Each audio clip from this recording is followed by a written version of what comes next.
आज हम दैनिक जीवन में विज्ञान के अभ्यास प्रश्नों को हल करेंगे। पहला है, सही विकल्प छांटकर अपनी अभ्यास पुस्तिका में लिखिए। का नंबर है, टेलीविजन के आविष्कारक हैं। तो टेलीविजन के जो आविष्कारक हैं वो हैं जॉन लॉगी बेयार्ड। का नंबर है, वैज्ञानिक विधि का चरण नहीं है। तो जिज्ञासा, परीक्षण, निरीक्षण, ये वैज्ञानिक विधि के चरण हैं, है ना। वैज्ञानिक विधि के कुल 8 चरण है ना।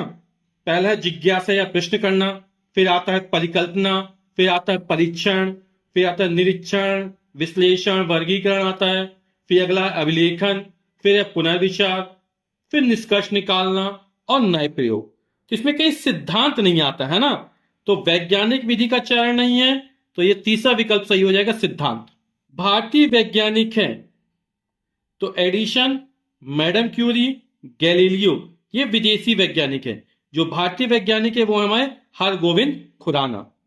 ओजोन परत में छिद्र का कारण है।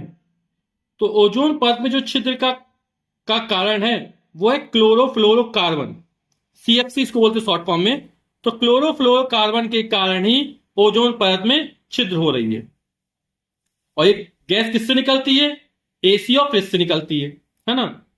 प्रश्न संख्या 2 है, निम्नलिखित प्रश्नों के उत्तर दीजिए। का नंबर है, 2 भारतीय और 2 विदेशी वैज्ञानिकों के नाम लिखिए।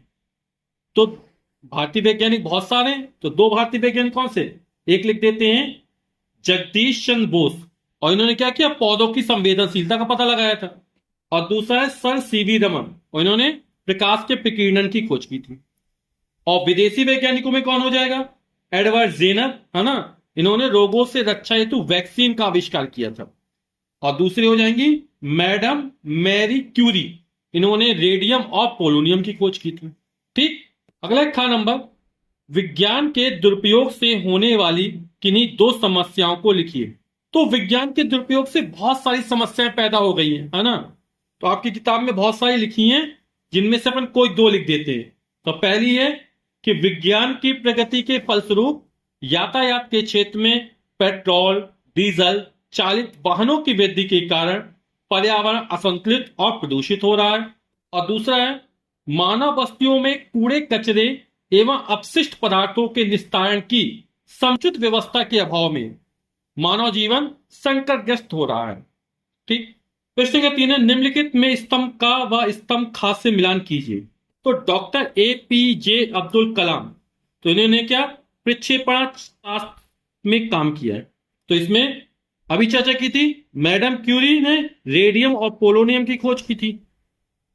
चार्ल्स बेबेज, है ना, इनको फादर ऑफ कंप्यूटर भी कहते हैं, है ना। इन्होंने कंप्यूटर के आविष्कारक कहा जाता है इनको। माइकल फैराडे, इन्होंने डायनामो की खोज की थी, या डायनामो का निर्माण कराया था। और गैलीलियो जो है वो दूरबीन के आविष्कारक हैं। प्रश्न के 4 है, रिक्त स्थानों की पूर्ति कीजिए। एक दूरस्थ शैक्षणिक उपग्रह है, तो जो एडुसेट है, एडुसेट एक दूरस्थ शैक्षणिक उपग्रह, इसकी अंग्रेजी में लिख देते हैं EDUSAT, एडुसेट। वायु यातायात का साधन है, तो इसमें क्या आ जाएगा? वायुयान आ जाएगा।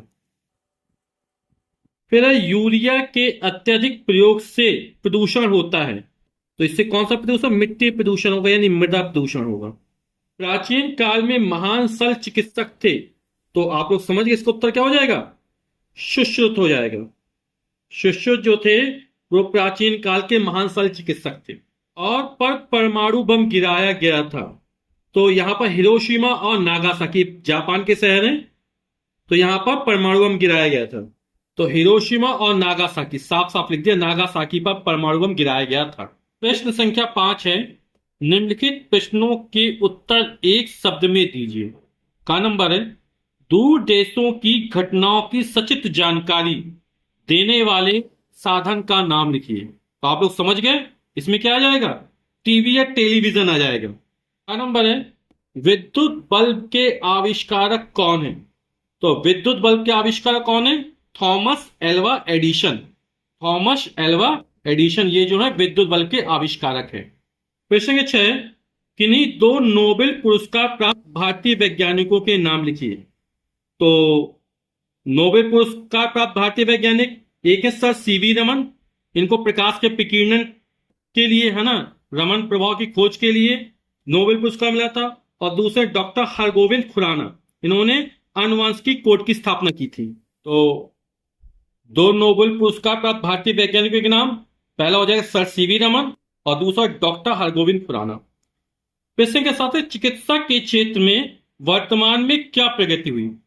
तो चिकित्सा के क्षेत्र में इस समय बहुत प्रगति हुई है ना।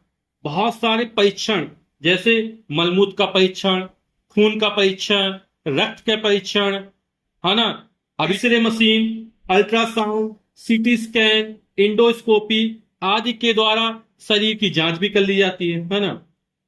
नई नई दवाइयां आ गई हैं, एंटीबायोटिक, एनाल्जेसिक, एंटीसेप्टिक दवाओं से भी इलाज किया जाता है और शल्य चिकित्सा द्वारा भी इलाज किया जा रहा है। अंतिम प्रश्न है 8वां, वर्तमान समय में संचार माध्यम के साधन क्या क्या है? तो वर्तमान समय में संचार के साधन है telephone, mobile, fax, email, computer, Telegram, internet आदि क्या है? ये संचार के साधन है।